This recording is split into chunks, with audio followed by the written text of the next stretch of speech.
KRS-One and Big West faking all types of crazy moves, but it's all good. What's up? What's up? This is Toss and Ted out of St. Louis, KMJM Magic 108. 1-2, one time for your mind. Buddha Brothers in your area. Your man, Cool DJ Law on the set, giving respect to the Blastmaster of them all. You know what I'm saying? The God of Rap Syllable, KRS-One, keeping it real, son. I am the light. L-Y-T. As you arrive, nod it out, whop it out. I am the light. Y'all in for a Do you real understand the good time. metaphoric phrase So light go as a ahead, rock? we have a little It's poll for y'all that we're explaining gonna unleash how for heavy the you. young lady is. You know what I'm saying, King? Yes, my brother, but I would consider light as a rock a simile because of the usage as of the you're word arriving, as. we ask And you to now, interact with our directly poll. from the planet of Brooklyn, We ask you to MC just Light make sure you're ready to as a have a rock. good time.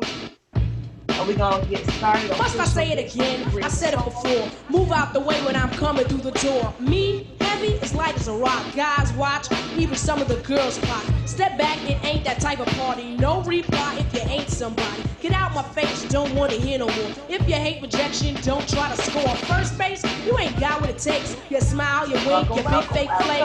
You're so pathetic, you make my stomach turn. You beg, you borrow, now you have to learn. Conference, is it a jam session? L-Y-T. No. I am the light. L-Y-T. Light as a rock, or I should say a boulder, rolling down your neck, pounding on your shoulders. Never shall I be an MC called a wannabe. I am the light, L-Y-T-E. This is the way it is, don't ever forget. Hear the rhyme someone else and you know they've been all in the way, just little obstacles. Chew them up, spit them out just like popsicles. Suckers out of my way, we're not on the same wavelength. I show stability, potential, and strength. On the other hand, you are weak and unruly. Can never be a spot because you're just a plain student. I am the light. L-Y-T. I am the light. L-Y-T.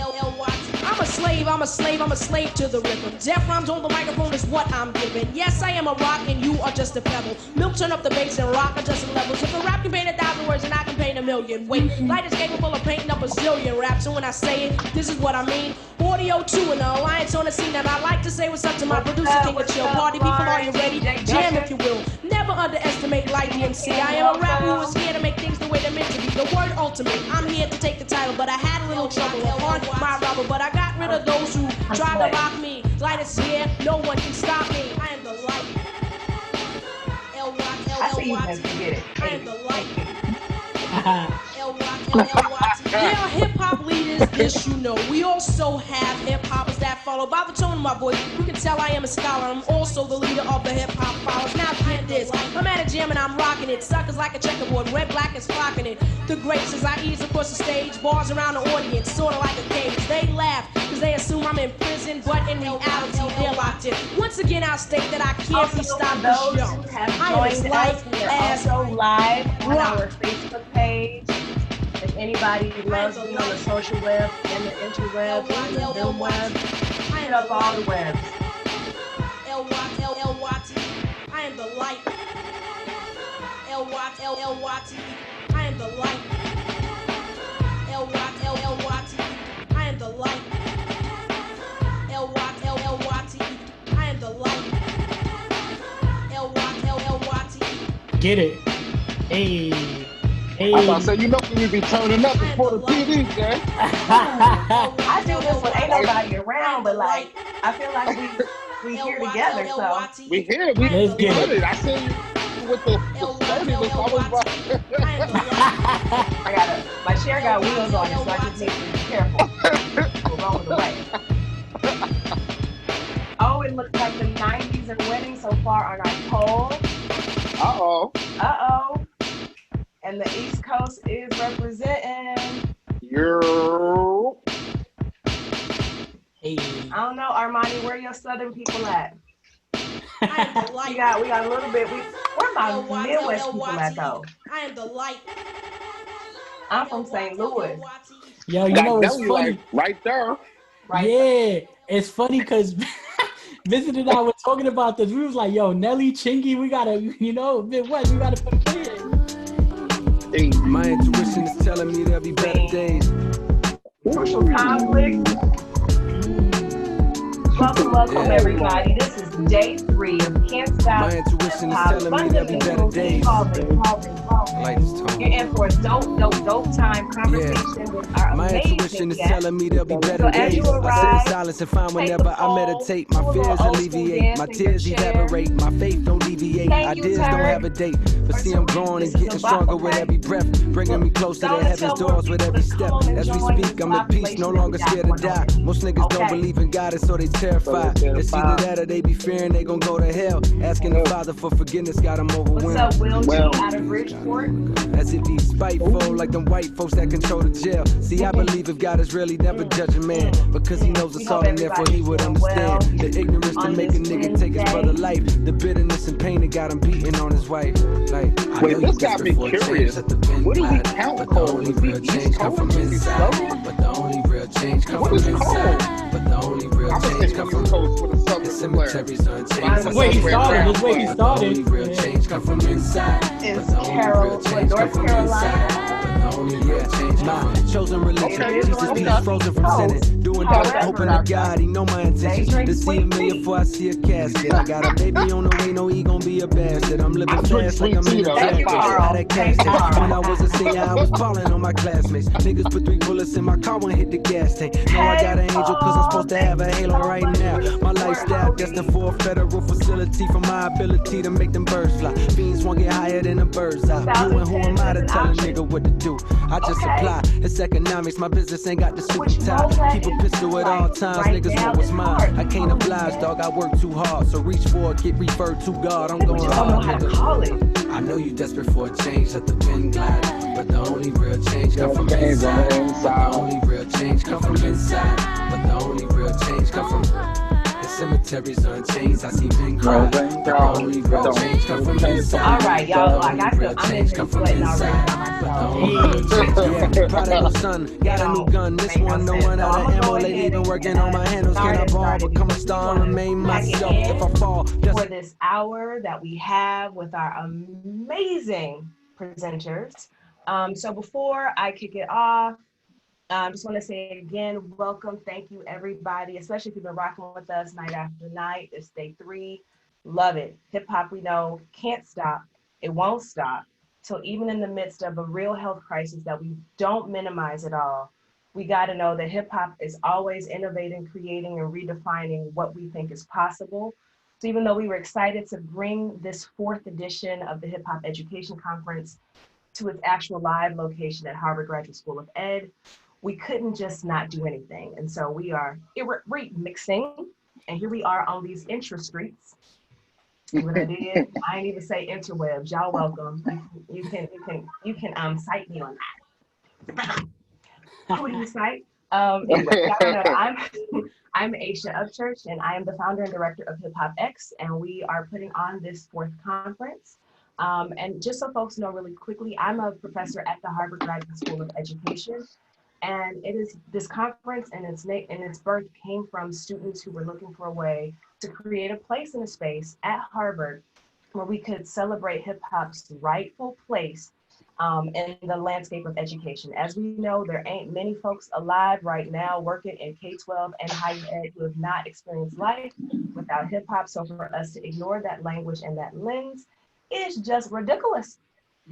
So we are anti-ridiculous up and through here. So when I had the opportunity to transition from student to alum to faculty, I made it my personal mission to find other folks who would support this going forward. So we have HipHopEX Lab, we have this conference, and we have this remixed version that we're bringing you today. So I am going to pass the baton over to our amazing moderator. So I want to introduce you all to Armani. She is many things. Like she's a proud Southern Belle, AT representing. And she's also an amazing intern this year for HipHopEX. She's also helped with our True School High School elective that we had, coming up with lesson plans for the young people, because her work, her mission, her whole is all about these children of color and helping them feel like they are full, beautiful humans through the arts and through dance. So you all have the amazing pleasure of being moderated today by Armani. And with that, I will pass it over. One quick thing, just so folks understand the logistics of this webinar. If you've never been on a Zoom webinar. What we've done is we've automatically defaulted everyone's camera and mics off so that you can really just take this in. And throughout this session, we'll have opportunities to answer questions. You will see by your name in the participants box, you can virtually raise your hand. When you do that, we will call on you and we will give you the option to show your fake face. And it's an option. We don't know what your COVID glow up routine is, right? You know, but you have the option to answer with mic and with face when you are called on. And at the end of it, we will invite more folks to join us in the video. Having said all of that, I'm going to turn it over to Miss I Stay Ready, Armani, who will be our moderator. Hello, beautiful people. Welcome to our third session of Can't Stop Hip Hop Online Edition. I'm so excited to be on this journey with you guys. I have first for you, kicking it off with the poll results, because that is very important for us to know. I'm already upset personally, but I'll leave my bias at the door. So for the first question, I'm gonna give it to y'all. 90s hip hop won 56%. I am a 90s baby, so I support it. Now, the second question is the issue. What region do you think has the biggest impact on hip hop? The results are the East Coast. I don't know where the Southern Bells are, but I will hold that at the door. So we got East Coast is the biggest impact, and our favorite era is the 90s. So we looking good today, y'all. Thank you for checking in with us. So our beautiful presenters are going to actually introduce themselves, but I have to give just a short little tidbit on them so you can know how amazing they are before they start. So Jason Acosta is a social worker, educator, an adjunct professor who utilizes a systematic lens to impact education. Through his work, he encourages people to deeply interrogate their positionality and their role in dismantling inequitable systems. Lastly, Jason is a proud Bronx native. Vincent Deas is a proud father, an innovator, a thinker, and most importantly, a child of the African diaspora, dedicated to the liberation of Black people. He works as a program manager for NYC Men Teach, the nation's boldest effort to diversify the teaching force and one of New York's premier equity initiatives.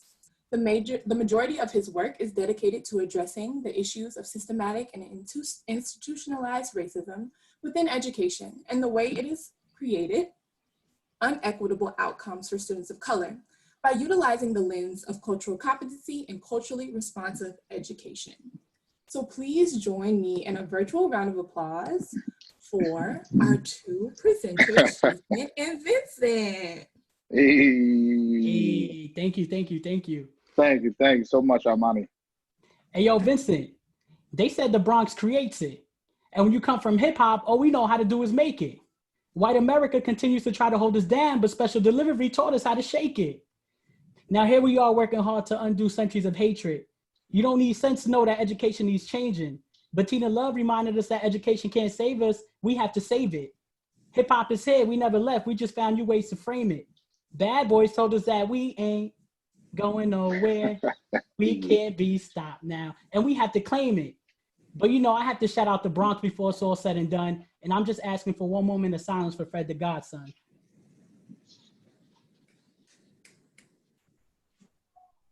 Bars. Hey, yo, Jay, you said the Bronx keep creating it, but Brooklyn keep taking it. Back in my mind, rest of these clowns keep faking it. The boy Beto going hard from the Ville.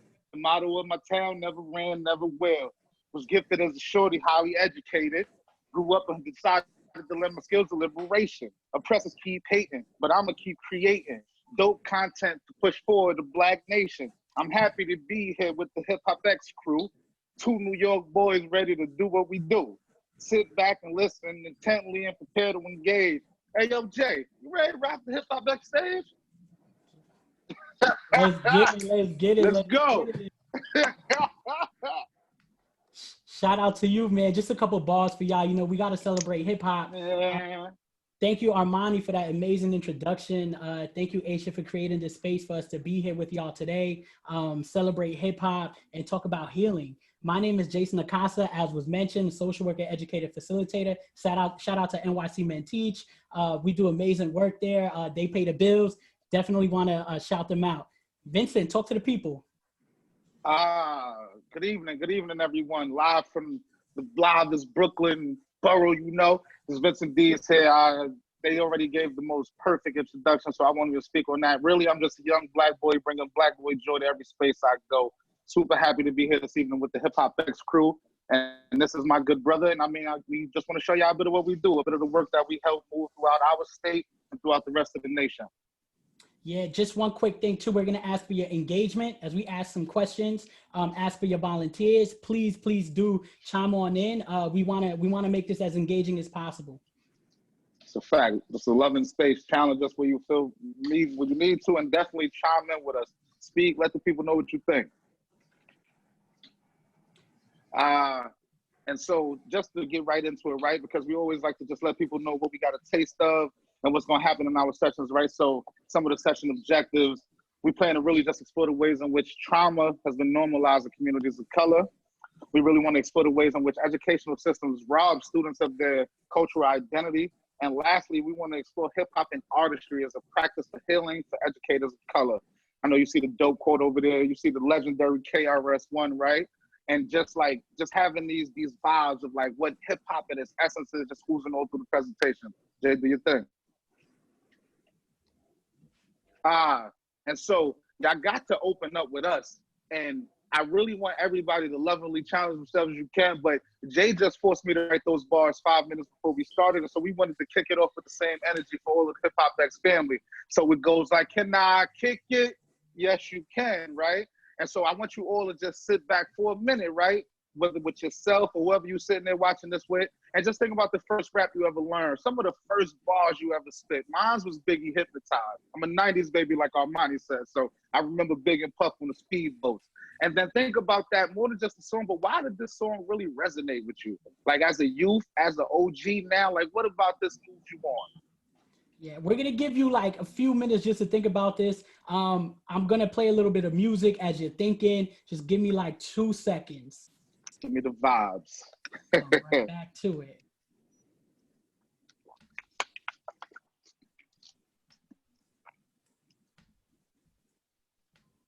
Okay.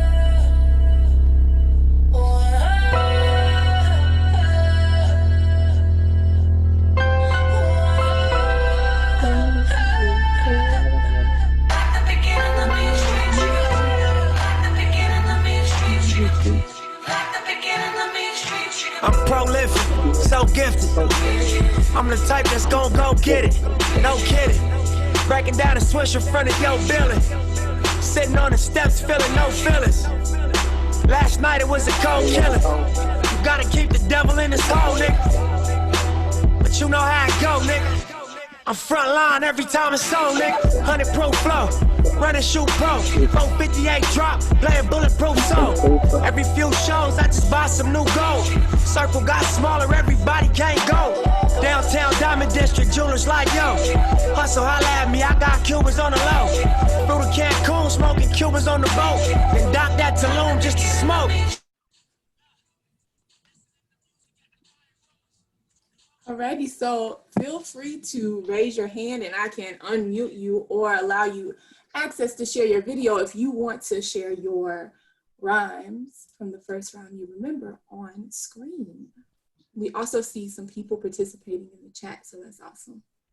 Yeah, the chat is buzzing. I'm looking at the chats. I'm trying to multitask. I'm loving the chat right now.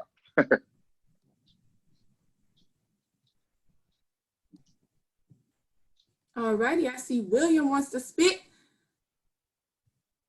Okay. Go. Alrighty, you are free to spit. So I just added you as a panelist for a quick moment, so feel free to start your video and share with us, William. Let's get it. Let's go, Big Will. We waiting for you. Oh, y'all can't hear me? Oh, there Yes, you go. There you go. We hear you. Oh, okay. So one song I remember from when I was a child, man, something I grew up with was Affirmative Action by Nas and AZ. And, you know, that first verse, like, yo, sit back, relax, catch your contact, sip your cognac, and let's all get money through this laundromat. Sneak attack the new cats and rap with top dollar. In fact, touch mines and I'll react like a rock waller. Like, like that verse, it stuck with me for a very long time because in that period, I'm also a teacher myself, and in that period of time, you know, I was all about affirmative action. I was all about going out there and doing what was necessary for my voice to be heard and for the people around me to get the best possible opportunities in the community that we grew up in. So when you mentioned like what was one of the first songs that you could think about, immediately I thought about affirmative action. I thought about that team network, and I thought about that the movement. Yeah, I just wanted to put that out there. Thank you so much for sharing. No problem. And Illmatic got to be one of the best debut albums of all times. Like, absolutely. Give it up for Big Will with the Nas bars. Let's get it. Let's get it. You look in the building.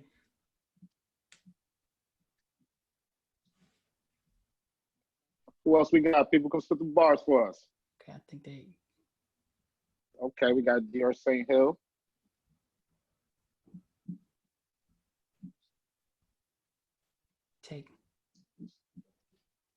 We'll take one more hand.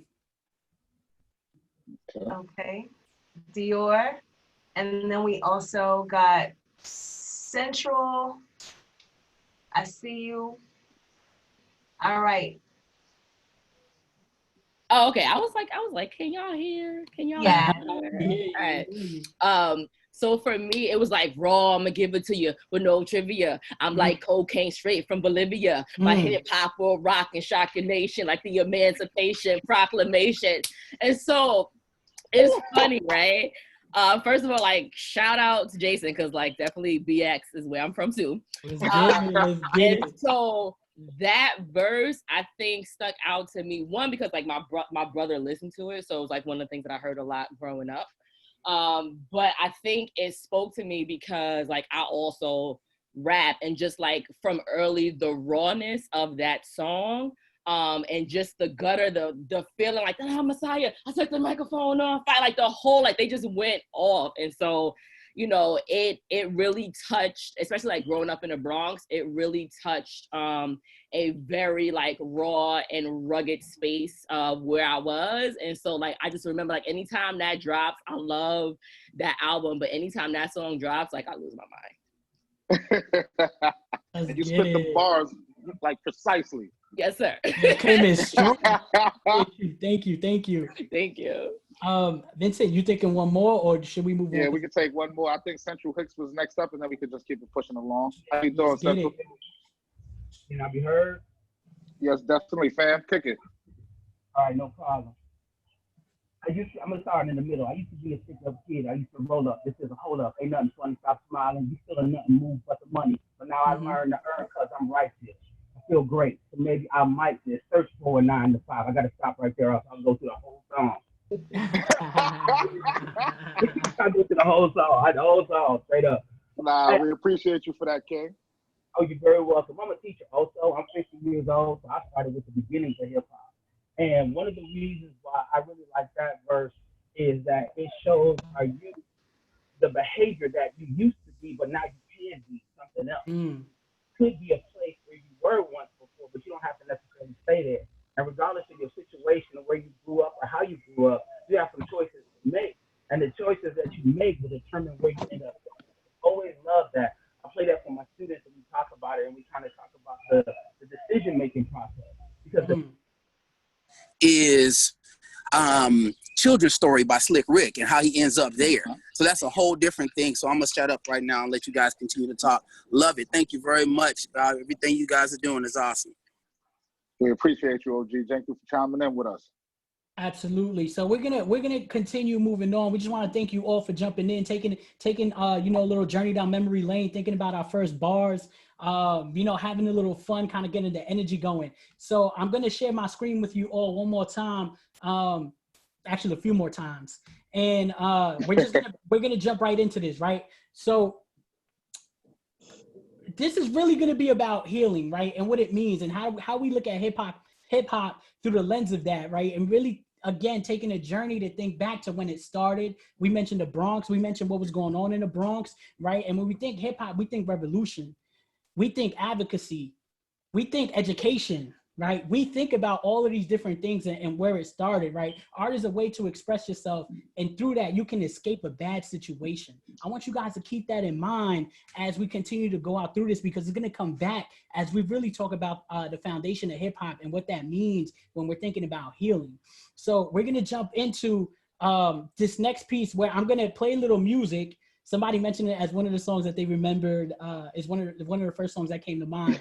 And while I'm playing this music, I'm going to play several slides. All I want you to do is look at these slides, process these slides, and we're gonna open it right back up to get three volunteers to just talk about what they're seeing as they're listening to the music and processing the visuals. And we're gonna jump right back into it, all right? So just give me like 2 seconds. We're gonna get that going for you right now. Get to this song first. Come on now, don't be doing this. We was telling we educators. We Okay, okay, I think we're getting there. Hey.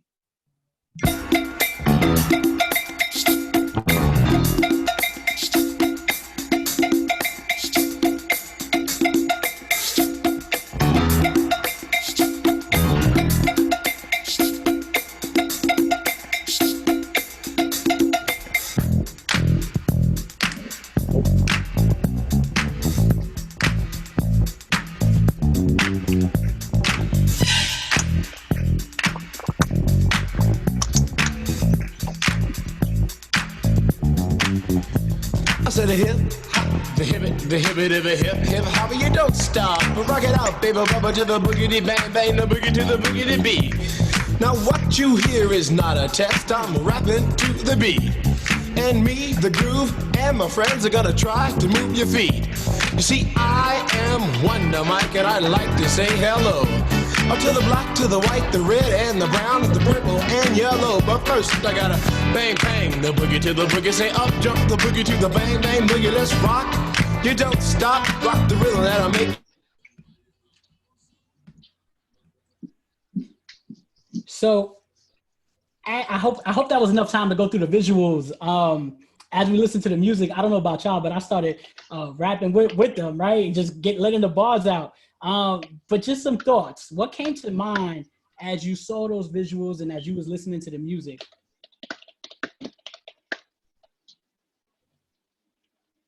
And we'll take just 3 volunteers too.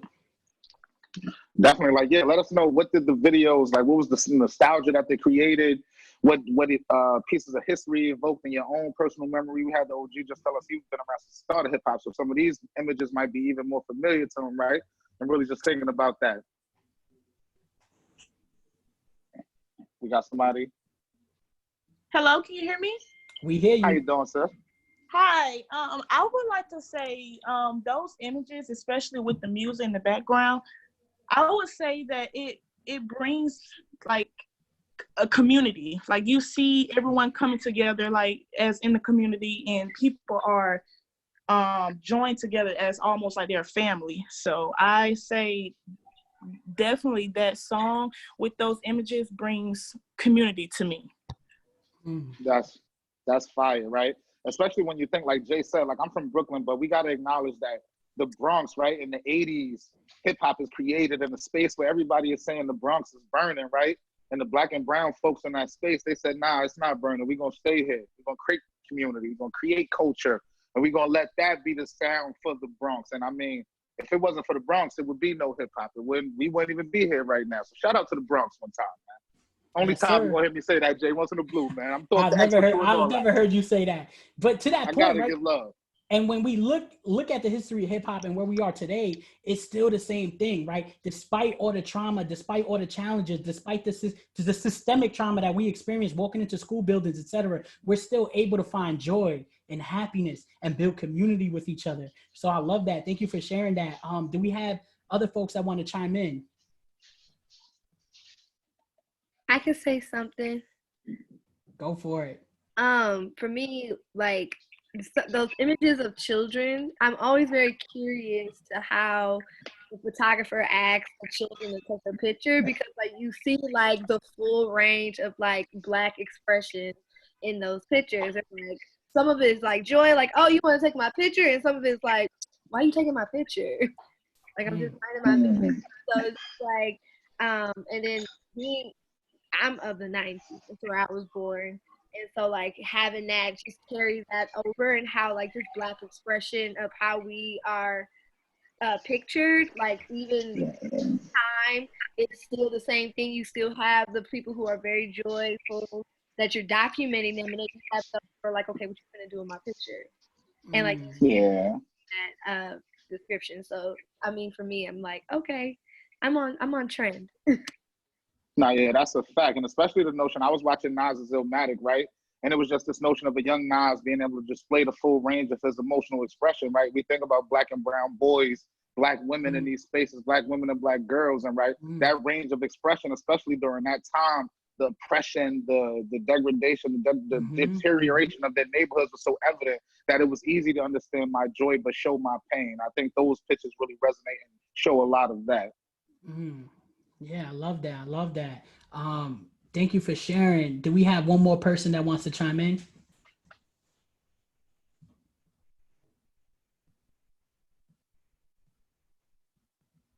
Okay, we got one. Big Will back.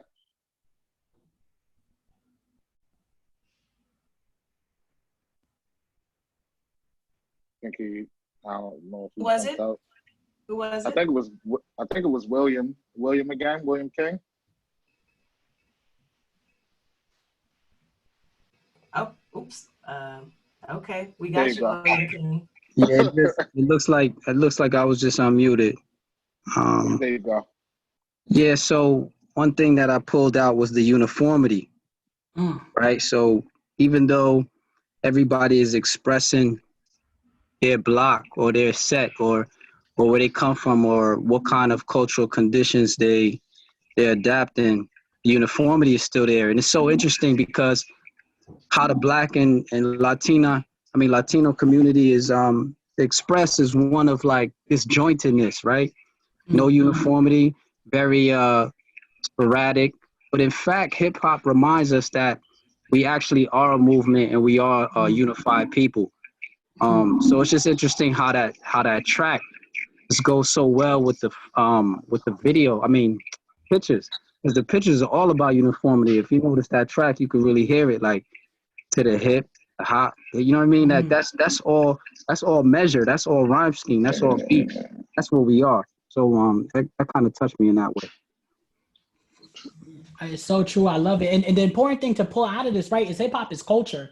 Right, more than anything, it's a lifestyle, right? We know when we think about hip hop, it's not always like just about, you know, getting on a mic and rhyming or DJing or dancing, but there's so much more that's included in that when you see what's going on, that community piece, right? The clothes, the outfits, right? Hip hop is setting trends. Hip hop is teaching us things, you know. Definitely important to think about. Thank you for adding that. True. Awesome. Appreciate you, William. For sure. So we're gonna jump right back into this. I'm gonna share my screen with y'all again, and we're gonna kick it over to Vincent. Yeah, man, definitely appreciated the sentiments, right? And then we get to the next piece of this whole presentation, right? And it's hip hop and trauma, right? Big said it best, right? I got to talk. I got to tell what I feel. I got to talk about my life as I see it, right? This notion of like hip hop, which is the cultural phenomenon that we know, right? Like that thing that started in the Bronx and then the different vehicles that travel through it, right? But the wordplay, the rapper, the MC is akin to what has always been connected to our culture, right? That tradition of storytelling, right? And hip hop for those young men in the 80s, for the young men in the 90s, for the young men and women, pardon me, because it was definitely some female MCs that was killing the dudes out there. But just all through the generations up into contemporary time, hip hop has been the way that we tell our story, right? And I think the biggest part of it all in telling that story is how we heal. Like Jason will always remind me a lot of times that the work that we do, even more than the liberation piece, right? Like before we get to liberation, we got to heal first. And hip hop, the different messages, the mediums that you'll get it through, whether it'll be the music, whether it'll be people voicing through the clothes, whether it'll be how people styling, even the amounts of anguish people are pouring out, right? Like that all connects back to people healing. And if they don't get that piece through first, we can't get to the joyous piece that we know hip hop is. And so this platform, this medium at this time for Black and brown men throughout New York and throughout the country and as a group, this was essential. I mean, without hip hop, we knew, some of us knew what it was to admire Coates, to admire Baldwin and these type of writers, but a lot of us grew up admiring Biggie and grew up admiring Pac as a revolutionary. And so we think about that when we think about the students that we teach and the people that we want to hear, which is our people.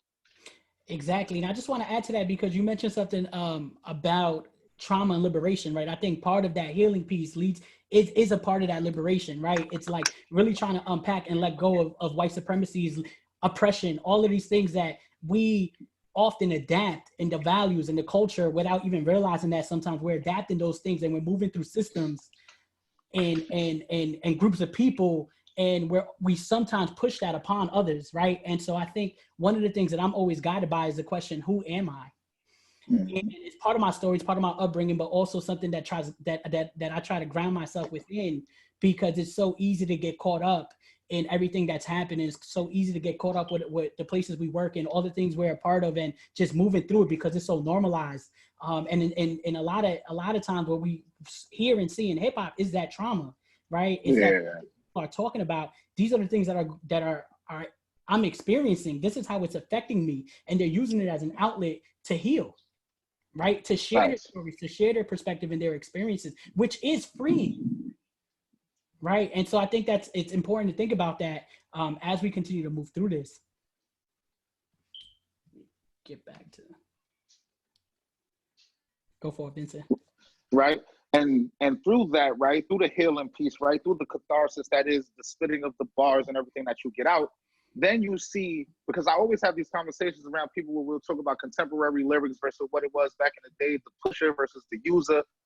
And really what it is in a lot of ways, besides some of the outskirting messages, right, is the reclaiming of our narrative, right? Like Black boys, Black girls, they see themselves criminalized in spaces all of the time.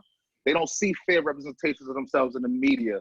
They don't see anything like that. And so rap, especially at the core essence of it, right? Like when you're on your block, when you're kicking bars, when you first learn about how to do this is really a space to just reclaim your narrative. Like the original MC is telling you who he is, what he about, what he got, what he do, how he put it down. That's reclaiming a narrative. Before you could ever get my story twisted, I'm gonna tell it for you, right? And rap in that medium of it has been the biggest way that we really do that. And I think this quote that Jay you laid out is just like the perfect piece, right? And if you, I just love to appreciate the way you say it, because I know that it was you that put it to me. So give me that quote real quick if you can. For sure. Your culture is your medicine. And when they tell you to leave your culture at the door, you get sick because you've lost your medicine. Sometimes schools take our medicine. Think about this for a second. A lot of us who are in these educational spaces come back to the very same spaces we were kicked out of to begin with and pushed out of, right? And I don't mean that physically, right? But think about the ways in which education works. We come in, we have to adapt culture, we have to adopt rules, we have to wear certain outfits, etc. And whether you're for or against it, that's totally up to your interpretation. But we can all agree that there is something happening there that you're adopting to. So in a lot of spaces, and a lot of times we're in our home and we have a set of culture, a set of values, set of traditions that we abide by, a way of speaking, right, communication, etc. We leave our homes, we sometimes interact with another group of folks. We may interact in some way there that we're all used to and we all understand each other. Then I go into the school building. There's also another set of rules, traditions, cultures, etc. that I have to adopt. And many of us learn all of these things without realizing that we're actually going through these different transitions from space to space, right? And so a lot of times we don't think about how that impacts us. But now I'm that student who went through all of this. And I'm asked to leave my culture at the door before I walk in so I can adopt another set of culture, right? We've seen this dating back all the way from Native Americans in the first boarding school and before that, right? We've seen this. And so as this happens, we are then asked to come back later on and teach in those very same schools. That's a damn fact. No, go ahead, Joe. No, you got it. Go ahead.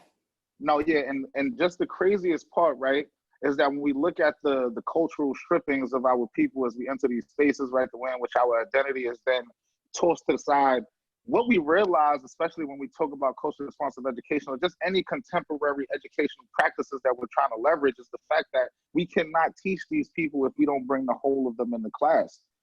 Teacher, I am brilliant because my pants sag a little bit and because I can quote Shakespeare and because I can give you a little big after that. As we try to bring students into our classrooms and bring the light out of them because it's already there, if we take the cultural piece, strip them of it and expect them to shine, well, what do they shine in anything but white supremacy and white supremacist structures, right? That'll never do what indigenous people need them to do. And so that's the main thing. You can't teach me if you don't know me. And if you don't know my culture, then we are not going to get off on the right foot. Sorry, teacher. Absolutely. So then we're left with this question, right? Does art imitate life or does life imitate art? Are we making connections between, let me get this out the way real quick, between the content of music and the students' lived or perceived lived experiences, right? Again, thinking about how do we bring these different approaches to the classroom, right? How do we make it exciting? How do we actually think about the ways in which we can continue to teach and work with students, right? And understand the communities. We can, as you're seeing here, and all of us who are participating here, right? Many of us are fans of hip hop, if not everyone here. And many of us have probably found some Tupac lyrics that we could relate to Martin Luther King, right? And Vincent mentioned this notion of really thinking about who your heroes in and what spaces they operate within, right? Because we can learn from everyone. And so I think it's important to think about how we see this play out.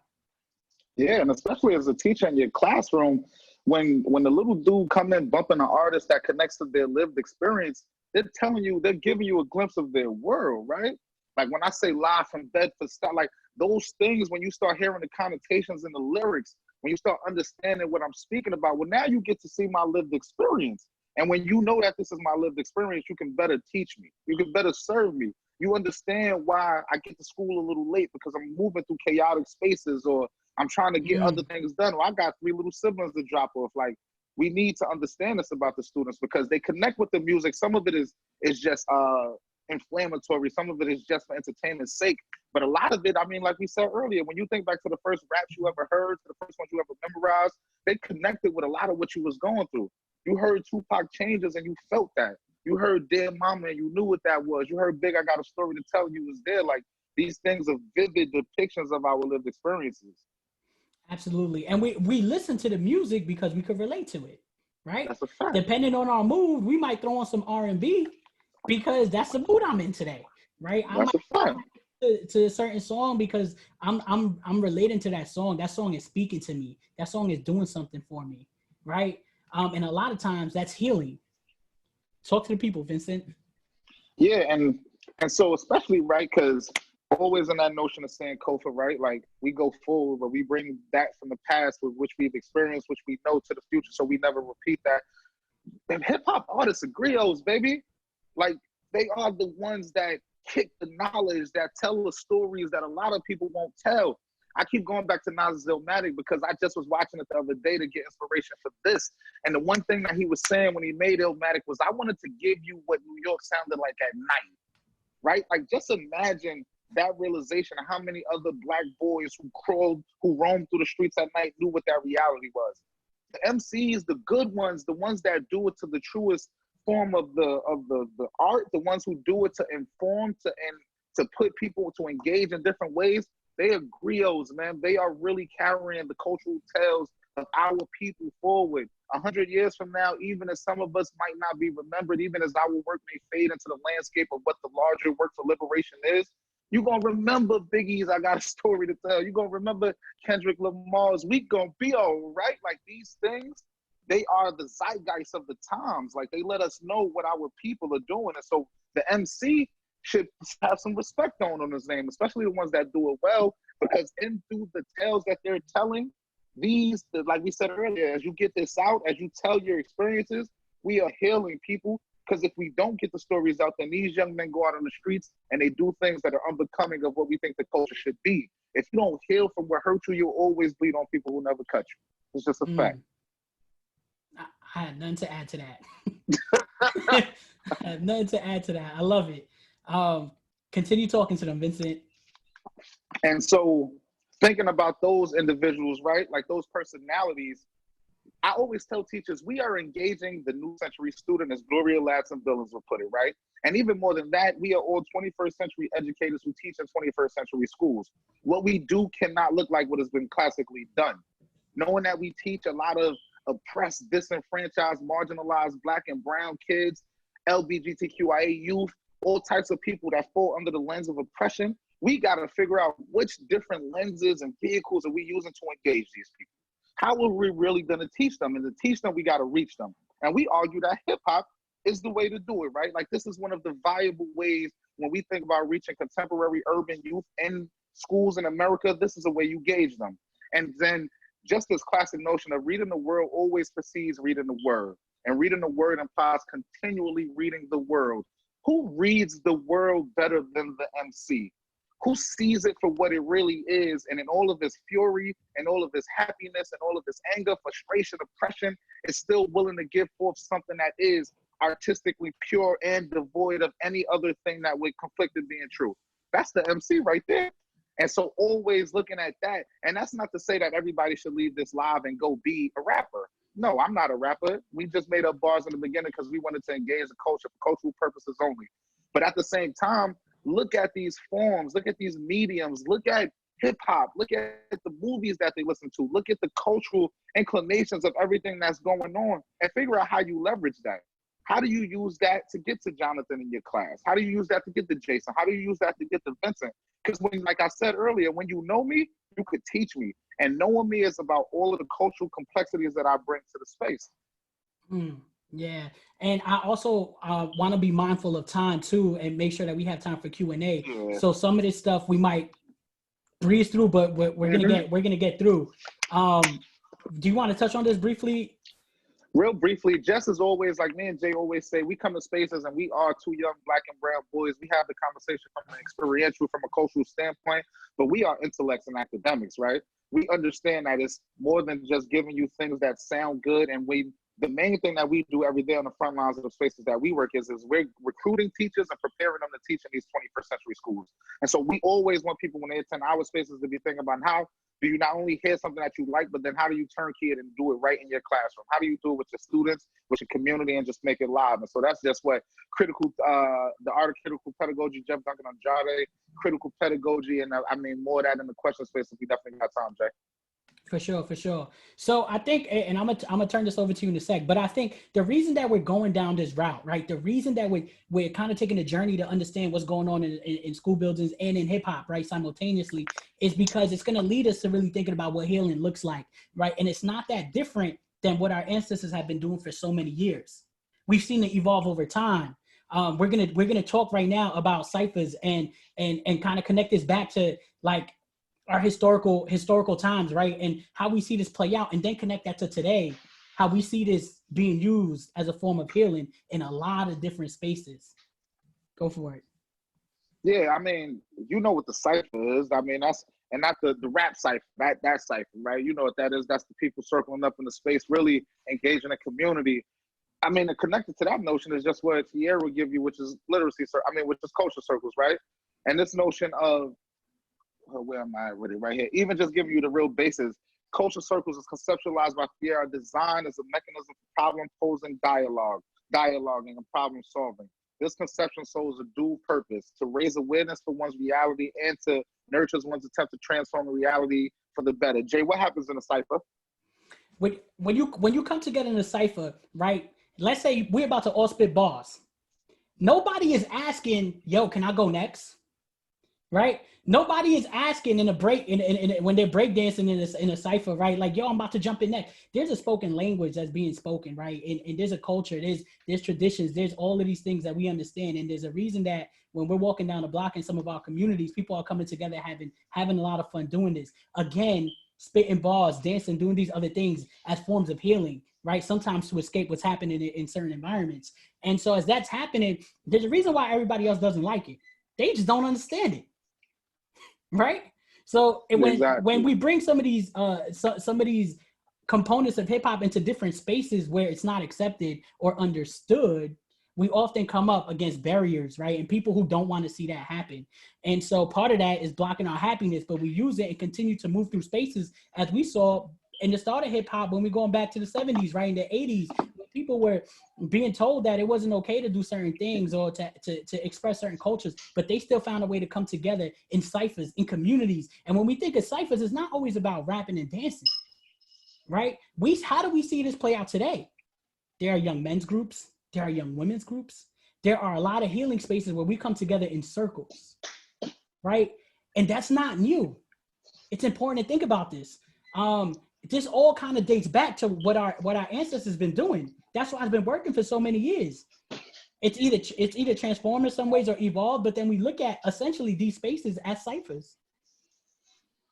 Now that's a game fact, right? Yeah, like just that notion of community, that strong space that's built, and the connectivity, the trust that lives within that space, right? Just understanding that circling your kids up in a class is a form of academia, and really hearing their truth pour out in that space, watching the norms that exist, watching the way culture immerses and flows through them is like just rich in and of itself. Like you said, there's nothing new under the sun. And if we look at indigenous people fighting oppression and fighting towards liberation, I mean, we have so many examples to look back toward. Like we know the model. We've seen it play out in so many different ways. And so we got to utilize what we know to get what we want.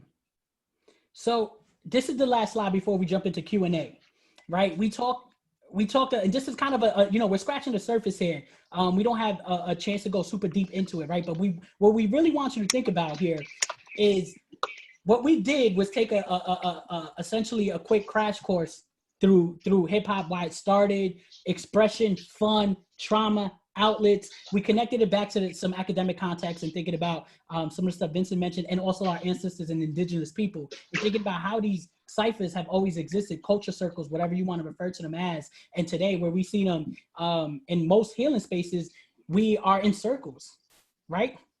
When we want to have dialogue, when we want to be intimate, when we want to have these conversations, oftentimes we get in a circle and we do that. And the last thing I want to mention, because I saw a question on the chats before I go into this slide, is when we think about healing, there's one form of healing that's really important that we need to think about that also leads to liberation, which Vincent mentioned, right? And that's psychological healing. Psychological healing wounds heal only through the soothing, transformative, and liberating power of successful attachments to other human beings. Think about this for a second. Why are these ciphers so great, and why do people enjoy them? Why do we love them? Why is it that when we think that we need to figure out how to get more men of color to graduate, we put them in a young men's group, right? We create that and we come together on a consistent basis. There is some healing that's happening in those spaces without us even calling it out or realizing it. That's that psychological healing, that attachment to another human being that I think we should continue to think about. So I want to leave you with that. But then the last piece to all of this is, what does this look like for some of our teachers and students? And there's a framework that doesn't tell you exactly like, yo, this is how you're going to heal students, right? But it's a theory that I think it's important to think about when we're thinking about our young people who are also in front of us, as we also try to unpack for ourselves and heal through the process, right? And that's care pedagogy theory. And so it has 6 components. I'm not going to go deep into it, but I do want to leave this there for you. One part of it is providing emotional and academic support, right? We're not, oftentimes we hear teachers say, hey, I'm not a social worker. I'm not this, I'm not that. Cool. We're not technically asking you to do that, but what we're asking you to do is what Vincent said. Understand what's going on. How can I support that? Right? 2, expecting a high level of work from students, right? Always just having that high expectation. It's not enough just to care. But like, how do we actually hold those both up to high standards? Valuing parents as resources. How do we bring families into the fold? Having an understanding of the sociocultural and socio-political factors that shape students' experiences with education. Again, all that to say, what is going on in the students surrounding and in their environment, right? And so when they come to your classroom, how can you further allow them the space to be them instead of blocking some of these things? Communicate with them, communicate your standards, right? Have a conversation. And we can alter some of these things, right? It doesn't have to be so black and white. We can alter how we see this framework in different spaces. And then- wait, Jay, let me get the last one, because this one is my favorite. A belief that students are capable of academic rigor. Because when we tap into hip hop or the media or whatever it is that would be your persuasion, we don't expect that Black and brown students learn at any less of an academic standard. We actually expect that they gain more academic rigor, because we understand all of the things that they have to fight through to even be seen as worthy. That is the best part of it all, right? Like, express to your students that as I bring every part of you in this classroom, I expect you to be scholars, intellectuals, people that go forth and carry our culture positively and progressively into the future. I love the sixth one. That one always hit home for me. Absolutely. And I think too, how do we adopt that for ourselves and use the same theory as educators, right? When we're within our own spaces.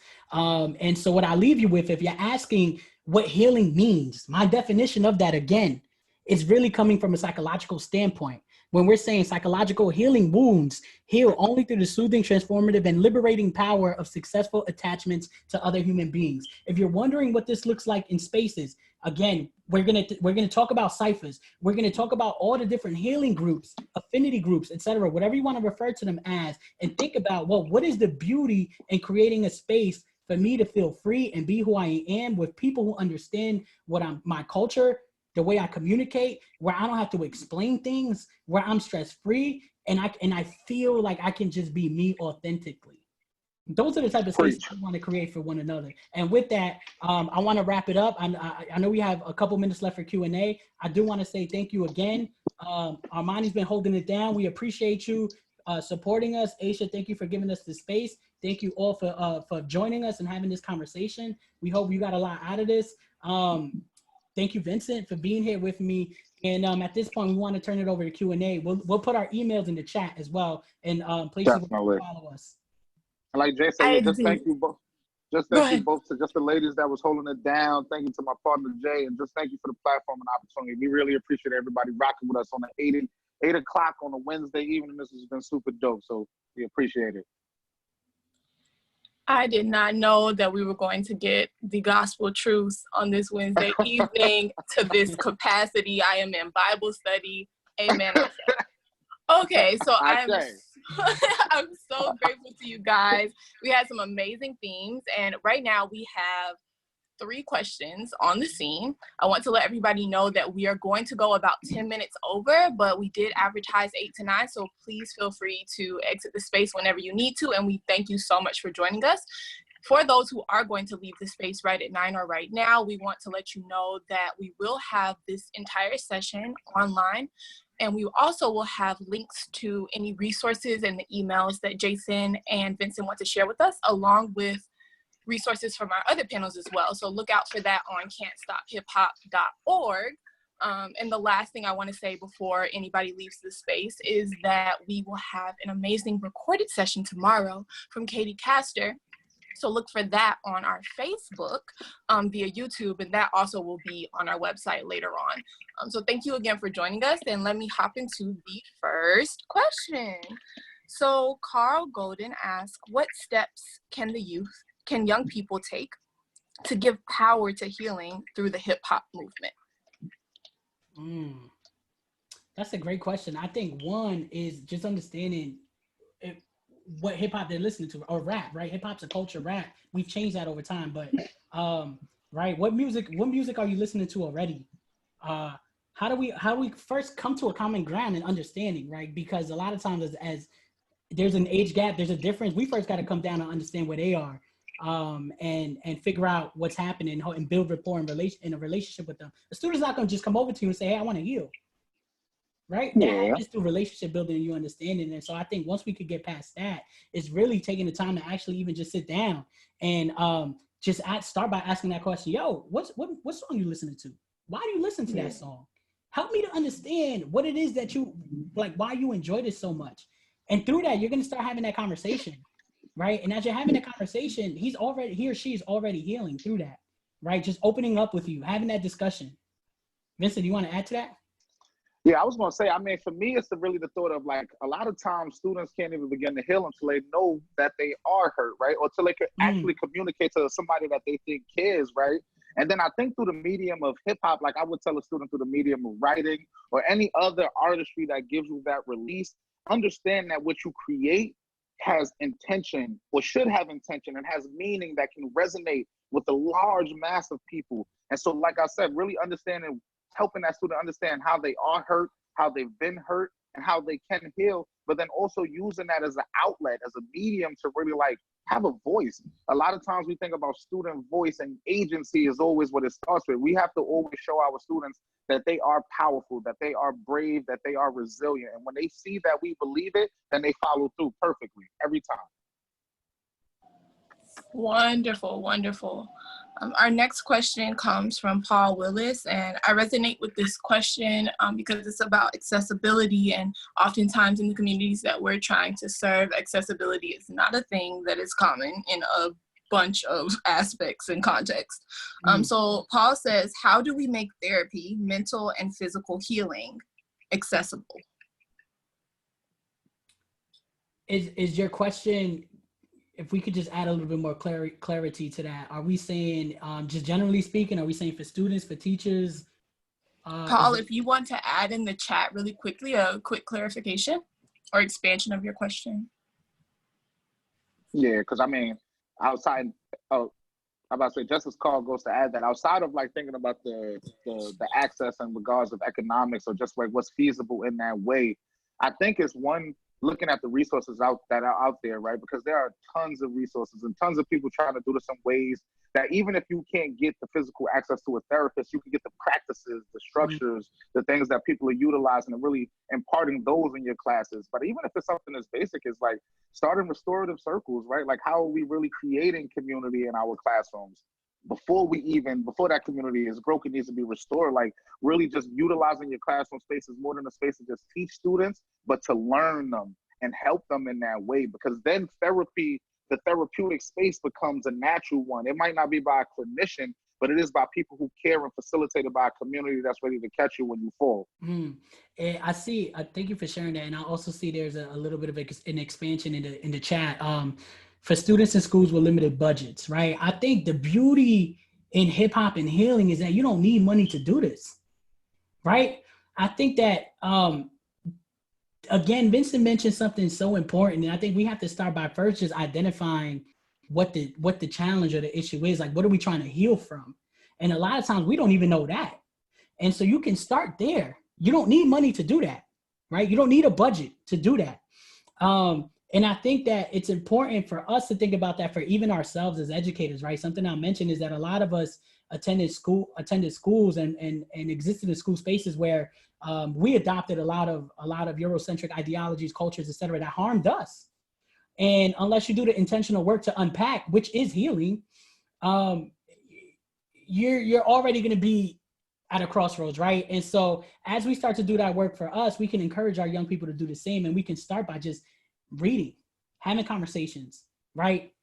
Looking at lyrics. We can do this in so many different ways. You know, I when I do this, usually in spaces in person, what Vincent and I do is we actually try to put you in the shoes of the people we would be asking to go through like this healing process in some sort of breakout session, like breakout group activity. Yeah.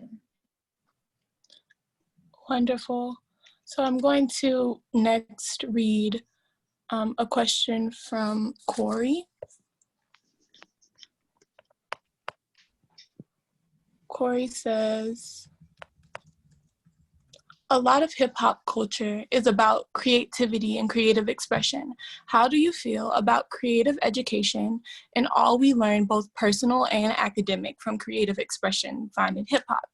You learn a lot about yourself from losing a battle or having a mic in your hand. We fail to learn practiced healing, then we light up the cipher. We fail and learn practice healing. I apologize, Corey. Oh, no. First off, the question was just fire in itself, right? I think I'm always one of those people that I'll say, and it's just going back to like indigenous people, right? Like we understand, Jason, you said something before that's always like resonating with me is, right? As Americans, by virtue of that, we grow and thrive in white supremacy. And so then what we do, even as people who are not white people, but who are proximal to whiteness or who thrive under the veil of whiteness, what happens then is that we take that same energy and we want to train or teach or tutelize, whatever it is, our people in that way. And we get so far away from the indigenous practices that we know to be true. Like how your mama sit down and teach you, how your pops sit down and learn you something, right? And that's not always in the sternness, right? I always see people and they'll always say, we got to be hard on Black kids. No, we got to love them more. We got to love kids of color more. Take more time and understand that if we get away from white supremacist structures, ideals, and ways of being, and tap into what we've been doing, what our people been doing for generations and centuries, that we'll be all right. It's just about figuring out which pieces of that work for you, figuring out, even before you just assume that they are indigenous in that way, figuring out who your kids are. Because then if I know who you are, if I know who your peoples are, if I know what clan you come from, if I know where you resonate, then I could tap into those cultural pieces that mean something to you. I could take it from the classroom and really show you the world and want to give your mind an expansive view. That's what critical thinking is, right? That's dope. Okay, so we're gonna ask 2 more questions. I'm going to combine some questions with similar ideals to close this out. And so this next question comes from Max Stern. How should an educator go about valuing parents as resources in the classroom? They go on to expand that a little bit. I'm talking about music with young people and getting to know them through art and music. How should educators deal with songs or this question is a little bit different. So let's pause on the first one. My apologies. How should an educator go about valuing parents as resources in the classroom? Let's start there. You want that one, Yeah, I think there are a couple things, right? I think one, let's just look at what a lot of our schools do, right? When we're talking about school culture, a lot of us have celebratory events where families who come. Sometimes we understand that parents can't always make it to some of the events or parent-teacher conference nights, etc. But I think we should also be intentional about trying to figure out how do we create these spaces for our families and our parents to celebrate our young people. And then as a teacher, you could do that. Right, you are in your classroom, right? What does that look like for you, and how do you, invite parents to come check out some of the amazing stuff that you and your students are doing together? I think it's being intentional about using the spaces that we have, where we don't necessarily have to go all the way out of our way to do it, but your classroom is yours, right? And if you have that flexibility, you can implement that there. I think the other thing is, again, thinking about are there spaces where families are going to come together for a cultural night? If it doesn't exist, can you advocate for that in your school building, right? How do you advocate with your for your young people and your families to say let's do this together? Or sometimes it's even you going out into the community. If there's a block party, right? It's a block party or there's some sort of community event happening, step outside, show your face a little bit. Meet the families. I'm telling you, if you show up, the young people are probably going to be excited to see you and be like, yo, meet so-and-so, because now you're watching them in their element and environment. Yeah.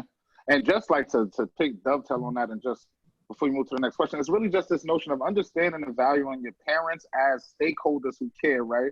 I hear, especially during this time as we switch to virtual learning and just other spaces, always this notion of your parents don't care, or this, that, and the third. And especially one thing we know is Black and brown people, we've been told by our parents all our lives how much harder we have to work to get a fraction of what other people get. A lot of times parents are taxed, and that's not to say to make excuses for your parents, but figure out where your parents are in the struggle of this whole process. Figure how you bring them along the lines. I grew up with a mother who didn't come to every PTA, but she knew I was a scholar. And then in other ways, we had parents who didn't do that much, but my teachers made sure they got in contact with people's parents. So that's what we got to do. We got to involve them in the fold. Like Jason said, create spaces in your school building for them. Don't tell me I'm valued as a PTA member, but when I come to the school, I got to stay at the security desk. We are a part of this. And if you want us to be the ones that help leverage the learning and continue it when they are in the school, well, then we need to know how to help you. That is some great stuff. Okay, I'm going to combine, I'm just taking notes. I'm loving this so much. I'm going to combine some questions for our final question, and then we're going to do a closeout that has become a bit of a tradition in the HipHopEX virtual streets. Awesome. So the last question deals with how to inform teachers or community members that don't identify with or understand the culture, or understand hip hop as a medium of knowledge, or times when you might have music that may be misinterpreted or have deeper knowledges that aren't understood or are misunderstood.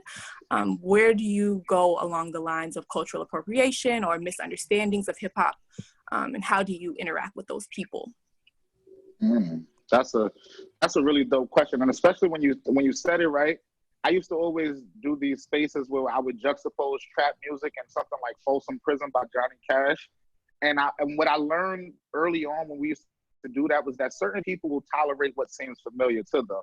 And so usually what I try to do, even when I'm engaging with different music that I've never heard, giving different messages, what I try to do is just listen first. And then in all of my misunderstandings, like I be having to ask girls what Meg Thee Stallion said what she mean when she say she a savage. Like I'm trying to learn to dance, right? Like sometimes it's best to say what you don't know. And then when you say what you don't know, then you begin a dialogue with somebody who may be more knowledgeable. A lot of that really resonates with treating your students like they are powerful, knowledgeable people. They may not be content masters like you. They may not have mastered the ways of managing the classroom, but they do know a lot. And if you tap into what they know, they'll help bring you across the divide. Yeah, and I think, first of all, Vincent, you're going to laugh at this. Shout out to D'Angelo. That was his question. He said, D'Angelo is a New York City teacher, dance teacher who's amazing. Shout out to him for joining us and asking that question. But I also think, right, part of his question to me sounds like he's asking, how do you get people who don't understand the community, the culture, to get involved in these notions of healing? And I think the beauty of music is that you don't have to listen to hip hop to feel like you relate to it, right? They're gonna listen to country music, rock, whatever, or they might be fans of hip hop, right? They're gonna listen to some sort of music, and you can start that same dialogue. Hey, why do you listen to that, right? Because in the same way we're learning too, and so I'm like, oh, okay. As I'm listening to you, and we're talking, then I'm starting to see where the disconnect is, right? And I can invite you to this space where, one, I need you to understand what we're doing in this healing circle or this cipher, right? Before I invite you to it, I want you to understand what it is we're trying to do, right? And I'm going to invite you to that space because I do think it's important for you to know that, so that instead of further harming our young people, you understand what we're doing, and then you can use your privilege as a white person, or don't have to be white, whatever dominant culture exists in that space, you can use your privilege to then advocate for us and have those conversations as well. And we also got to understand there are just some people who are never going to get it, and it's just what it is. True. Vincent and Jason, thank you so much for your knowledge today. Thank you to all of our attendees for creating a space that's actually healing.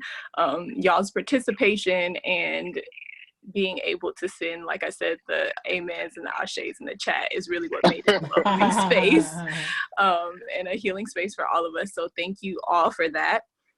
We want to close out with a little bit of HipHopEX Can't Stop Hip Hop Cypher Wrap It Up session. Wrap it up meaning R-A-P.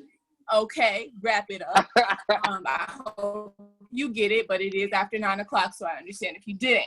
So the name of the game is anybody who has it in their spirit or their heart to close us out with a couple bars just to say thank you to our presenters or to tell us something you learned today. We're going to open up either the chat or your video and your sound. And this is also an invitation to Jason and Vincent to close out with some bars too. Oh. All I ask, there is only one rule. Please don't make me do it. So somebody, come on. I got you. I spark it just because I'm in the mood. Let's get it. I said the space is a blessing. Me and my partner came to HipHopEX to teach a lesson. We was over here stressing, making sure virtually that we made the right impression. But BK and BX, we held it down. Hey, yo, Jay, you know we got the HipHopEX crown. Let's get it. Hey, that crowd.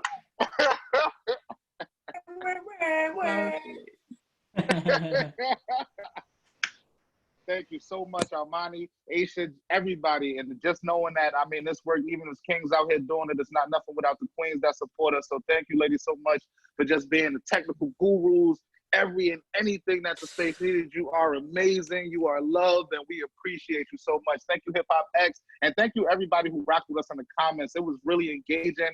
We sat thinking about how this would be, and we really just wanted to bring some of that black, brown boy joy to the space. And I feel like we did that, Jay. Let's get it. Absolutely. Well, thank you again, everybody. Like we said, you can find all the information that you might need on can'tstophiphop.org. That's including a recording of this session, info on our presenters, and links that they send out. And also, don't be shy. Follow us on Instagram and Facebook at HipHopEX Lab. And am I correct in saying that Jason and Vincent, y'all dropped your IGs in the chat as well? Yeah. Okay, beautiful. So follow them too. We hope y'all have a beautiful night. Aysha, do you want to close us out with anything? Definitely not bars. That's not where we have. But a dance floor, yes. Just to reiterate, you may have joined us a little bit late. One, we just want to say again, we're sorry we couldn't get to everybody's question, but please engage with these amazing individuals through their social handles or email, and it'll give us about a couple of days to get the recorded sessions up. Tomorrow's session is pre-recorded, meaning we will have it running, and our presenter has her information at the end for you to engage. It is about remixing how we think about disability in education and from a hip hop lens. I've already seen the session. It's super dope, so you want to check that out. And we thank you all again for rocking with us. We might keep the line open tomorrow anyway if folks want to jump in and just have like a chop it up sesh, because you know we can chop. But otherwise, again, thank you all so much. Thank you, Vincent. Thank you, Jason. Thank you, Armani. And thank you, everybody, for rocking with us. Hip hop can't stop, y'all. So we got no choice but to keep evolving with it. Much love to everybody. Enjoy the rest of your evenings. Peace. Take care, y'all.